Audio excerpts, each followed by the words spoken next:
का ये पर्व संघ दो उद्देश्यों को लेकर के मनाता है। एक, जैसा अभी कविता के माध्यम से बताया कि हमें वीर केशव मिले आप जब से। केशव यानी जिन्होंने संगठन को प्रारंभ किया था, जिन्होंने इस संघ रूपी बीज को 1925 में रोपा और आज हमारे सामने एक बड़ा वट वृक्ष बनकर के सामने खड़ा है। न केवल भारत में, हम सब जानते हैं कि बाहर 101 देशों में संघ का नियमित रूप से काम चल रहा है, कार्य कर रहा है। इतना बड़ा वट वृक्ष। और दूसरा, आप सभी ने संचलन भी निकाला, मजबूरी थी इसलिए बाद में निकाला। आप सबको याद और स्मरण होगा ही कि इससे पहले यहाँ की ही, अगर मैं इसी शाखा की बात करूं, तो स्वयंसेवकों ने एक बहुत बड़ी संख्या में पूरे क्षेत्र में संचलन किया। संघ 6 उत्सव मनाता है। हर उत्सव का अपना एक महत्व है और कोई भी उत्सव किसी देवी देवता या पूजा पद्धति के लिए नहीं होता। ये मैं कुछ बातें इसलिए भी स्पष्ट करना चाहता हूँ, बहुत सारे लोगों के मन में गलतफहमी आती है। हमसे भी जब प्रश्न पूछते हैं, स्वयंसेवकों को सारी जानकारी एकदम स्पष्ट रहे। संघ किसी भी देवी देवता की पूजा नहीं करता। जितने भी उत्सव हैं वो राष्ट्र की पूजा के लिए हैं, राष्ट्र के सम्मान के लिए हैं।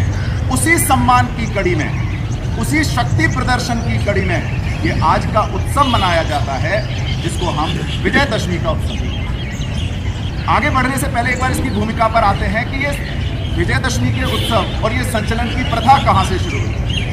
जब संघ प्रारंभ हो चुका था, उसके कुछ समय तक स्वयंसेवक ही विचार कर रहे हैं। और क्या विचार कर रहे हैं? नागपुर में जो ये धार्मिक जुलूस निकलते थे, जैसे ही जुलूस निकलते, हमारे जुलूस को, हमारी यात्राओं को अनेक प्रकार से व्यवधान पैदा करके रोकने की कोशिश होती है। इतना प्रताड़ित किया जाता था कि ठीक प्रकार से हम अपने कोई भी धार्मिक कार्य नहीं कर पा रहे। अब स्वयंसेवक थे, इकट्ठा बैठने लगे, योजना बनी, और योजना बनी तो पहली बार संचलन जो निकला वो नागपुर में निकला। और नागपुर के उस संचलन का, कभी आप वरिष्ठ कार्यकर्ताओं से जब बातचीत करोगे तो आपको अनुभव आ जाएंगे कि उस संचलन के बाद अगले दिन की जो हेडलाइन थी वो ये थी कि पहली बार ऐसा रहा है कि इस समाज का कोई भी धार्मिक कार्य पूर्ण रूप से सफल रहा। और जो भी इस तरह के जो व्यवधान पैदा करने वाले तत्व थे, उनको ऐसा सबक सिखाया कि वो दोबारा से उठ करके खड़े नहीं। तब से ये प्रथा शुरू हो गई। इसका मतलब हमें शक्ति प्रदर्शन समाज में करना पड़ेगा। हम सब एक गीत बोलते हैं, जग नहीं सुनता कभी दुर्बल जनों का शांति प्रवचन, सिर झुकाता है उसे जो कर सके रिपुमान मर्दन। फिर से दोहरा रहा हूं, जग नहीं सुनता कभी दुर्बल जनों का शांति प्रवचन। हम शांति शांति कितनी भी चिल्लाते रहें, एक कमजोर व्यक्ति को एक बड़ा दबंग व्यक्ति चांटा मार दे, दबंग जो बेचारा कमजोर व्यक्ति है वो कहेगा, देख भैया मैं तो शांति प्रिय हूँ, इधर मारा है तो इधर भी मार ले, उसने इधर भी मार दिया, बोले बढ़िया भैया आप तो खुश। लेकिन वहीं पर अगर कोई दबंग है, वो अगर क्षमा करता है, वो अगर शांति की बात करता है, इसीलिए एक दोहा भी है, क्षमा शोभती उस भुजंग को जिसके पास गरज। लेकिन हम यहाँ पर जहर की बात नहीं करते, हम यहाँ पर शक्ति प्रदर्शन की बात करते। हमारे एक भी देवी देवता ऐसा नहीं है जिसके पास अपने शस्त्र नहीं है। लेकिन हमने उस आधे श्लोक को लेकर के, अहिंसा परमो धर्मः, उस आधे श्लोक को लेकर के और ऐसा समाज बना दिया। मैं कायर शब्द तो नहीं ले सकता, लेकिन अपने आप को बस घर में सीमित, घर में दंड तक नहीं मिलता हमारे अंदर, जबकि हमारे प्रत्येक देवी देवता शस्त्रों से सुशोभित। इसलिए संघ ने सोचा अपने आप में शक्ति लाएंगे तब समाज में शांति स्थापित होगी। ये सोच रखते हुए विजयदशमी वाले दिन, यानी जिस दिन संघ की स्थापना हुई, उस दिन संचलन और शक्ति प्रदर्शन का कार्य शुरू हुआ।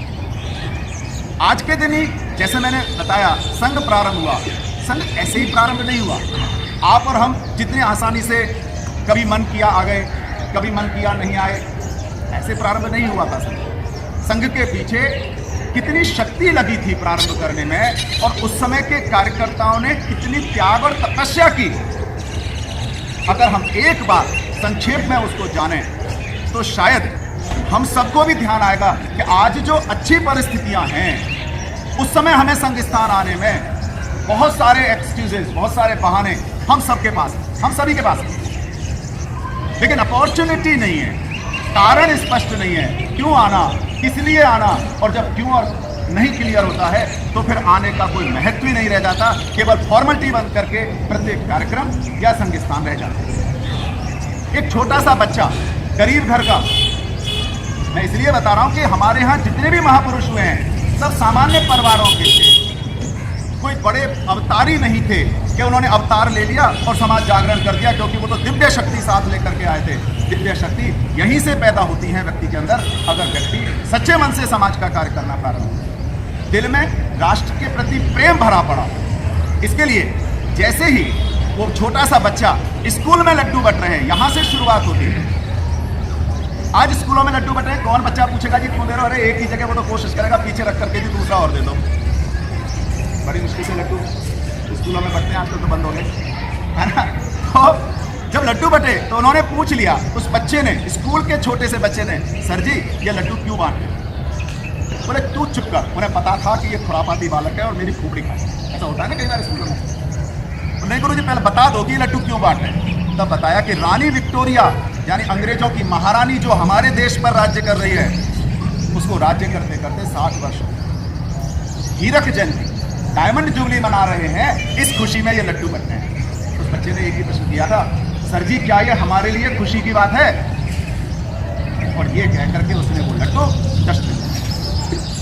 कल्पना करें छोटे से बच्चे के अंदर ये भाव। लीडरशिप पूरे स्कूल में जब अंग्रेज अफसर आने वाला होता है, हम सब जानते हैं ना, केवल थोड़ा सा कईयों को जिनको कम नहीं जानकारी होगी, जानकारी के लिए केवल उनकी बैकग्राउंड बता रहा हूँ। पूरे स्कूल में जब अंग्रेज अफसर आने वाला है, वंदे मातरम, पूरे स्कूल का एक एक बच्चा वंदे मातरम के नारे लगाता है, अंग्रेज अफसर वहां से भाग जाता है। आप कल्पना करो उस बच्चे की लीडरशिप, कि एक बच्चा पूरे स्कूल को अपने कंट्रोल में कर लेता है। इतनी बड़ी देशभक्ति और इतनी अच्छी जो प्रशासनिक क्षमता जिसको हम कह सकते हैं, ये आसानी से नहीं मिलती। खैर, पढ़ने के लिए चुनते भी कहाँ हैं?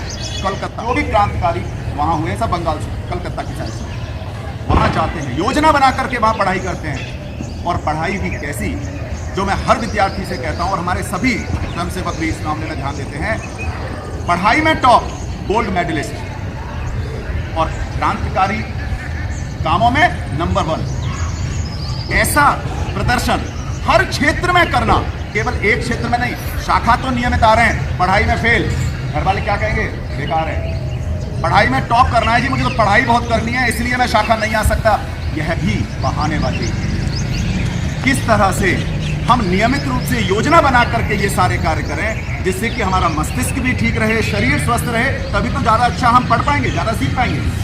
ऐसी योजना बना करके उस बच्चे ने आगे चलकर गोल्ड मेडलिस्ट डॉक्टर बने। आप में से अधिकांश जो बड़े हैं उन्हें पता होगा प्लेसमेंट शब्द। जैसे ही वो इंजीनियरिंग करो, डॉक्टर करो या कोई भी कोर्स कर रहे हो, प्लेसमेंट होता है, कंपनी आती है, प्लेसमेंट हो जाता है। उसका भी वहाँ प्लेसमेंट हुआ और ऑफर आ गया जॉब का, और बहुत अच्छी जॉब का, उस बच्चे के लिए जिसके घर में एक टाइम का खाना नहीं है। ध्यान करना, मैं केवल ये ध्यान दिलाने के लिए बता रहा हूँ, जिसके घर में एक टाइम का खाना नहीं है, उस घर में जब किसी की परमानेंट जॉब लग जाए, वो तो शायद पूरे मोहल्ले क्या अगर पूरे शहर में भी मिठाई बांट दें, पर उन्होंने विनम्रता से मना कर दिया।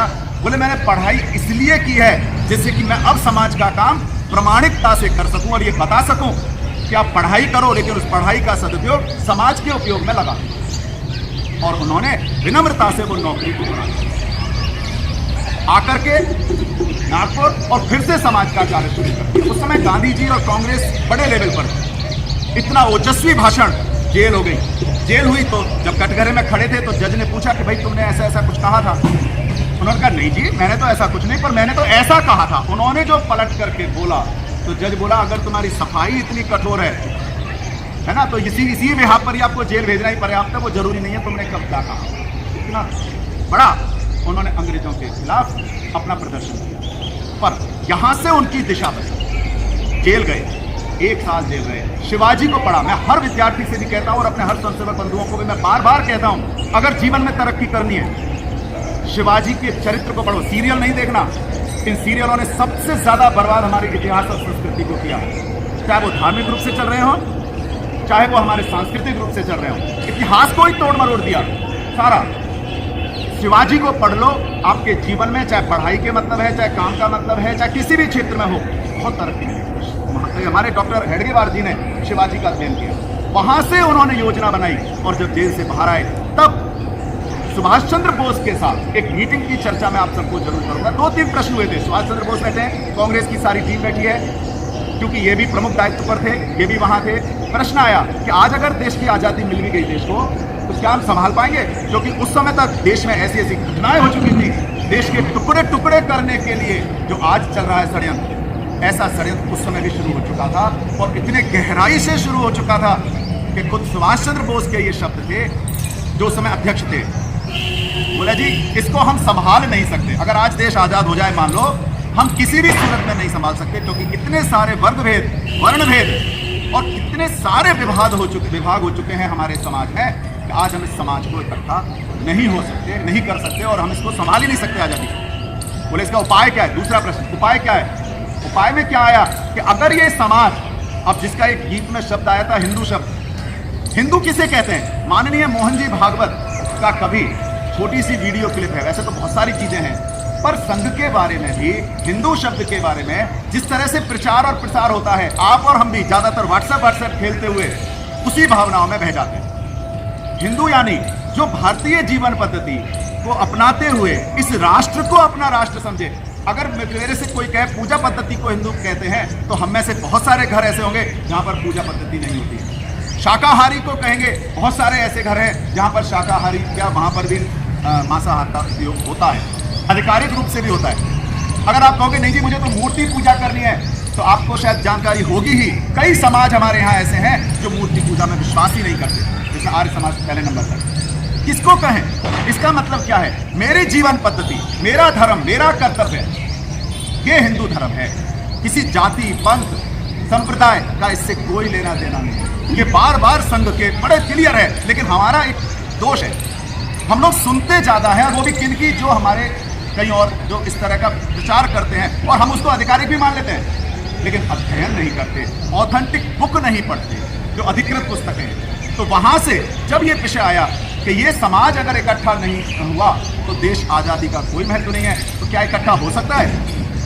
सभी ने, मैं एक शब्द ले रहा हूं, प्लीज इसको जरूर अध्ययन करें, सभी ने डॉक्टर साहब को छोड़ करके एक स्वर में कहा ये समाज कभी इकट्ठा नहीं हो सकता। जैसे उदाहरण ही कितना गजब लिया, आप में से कई बच्चों को तो नहीं पता होगा, जीवित मेढकों को कभी भी तराजू में नहीं तोला जा सकता। ये उदाहरण है, तो उस समय का उदाहरण है। आपको तो छोटे बच्चों को नहीं पता होगा कि जी मेढक क्या होता है, मेढक भी नहीं पता होंगे, शहरों में तो मेढक भी नजर नहीं आते ना। और मेढकों को तोलना तराजू में क्या होता है, ये वरिष्ठ कार्यकर्ताओं से एक बार पूछना या घर जा करके पूछना। ऐसा समाज जो हो गया हो, उसको इकट्ठा करना असंभव। सभी ने एक ही शब्द लिया, असंभव।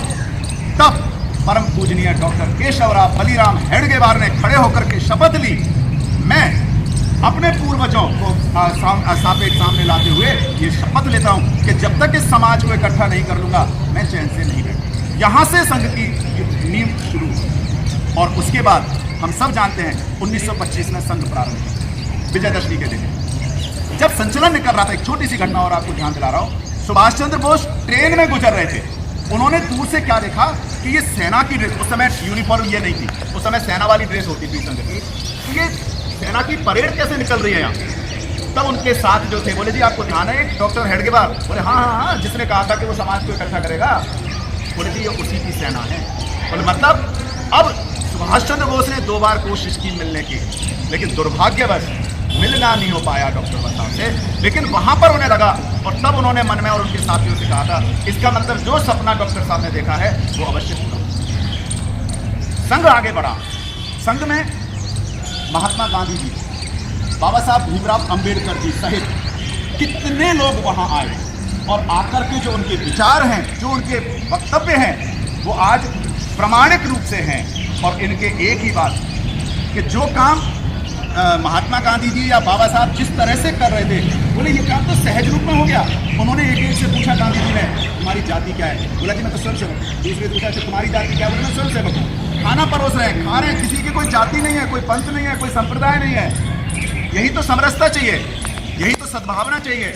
ऐसा भाव लेकर के तब महात्मा गांधी जी ने कहा था कि जो काम मैं इतने कोशिश करते हुए नाम बदल बदल करके कई प्रयास कर रहा हूँ, आपने तो सहज रूप से कर दिया, कोई नाम नहीं, बड़े आराम से सब लोग रह रहे हैं। ऐसा संघ जब शुरू हुआ, बाद में परम पूजनीय श्री गुरु जी आए, उन्होंने विभिन्न क्षेत्रों में संगठन को फैलाया, चाहे वो शिक्षा के क्षेत्र में। और कैसे फैलाया? संघ का एक ही काम, संघ स्थान पर व्यक्ति निर्माण, ये फैक्ट्री। लेकिन एक के मन में आया, जैसे मैं टीचर हूँ, मेरे मन में आ गया कि जी शिक्षा के क्षेत्र में मुझे काम करने का मन है। पूछा, मैं वहां काम करना चाहता हूं और संघ की विचारधारा यानी राष्ट्र प्रेम की भावना मैं स्कूलों में अपने साथियों में फैलाना चाहता हूं। बोले कोई दिक्कत नहीं है, जाओ करो काम। मुझे अलग काम दे दिया। कोई वकील था, उसको अलग काम मिल गया। इस तरह से जिसको जिस तरफ रुचि थी उसने वहां जाकर के कार्य करना प्रारंभ कर दिया। और बहुत सारे संगठन और गतिविधियां आज संघ की चल रही हैं। अब हमारे लिए करणीय कार्य करके बता करके मैं केवल 2-3 मिनट में अपनी बात पूरी करूंगा। तो हमारे लिए क्या काम है? हमारे लिए आज के समय में 4 काम बड़े हैं। 4।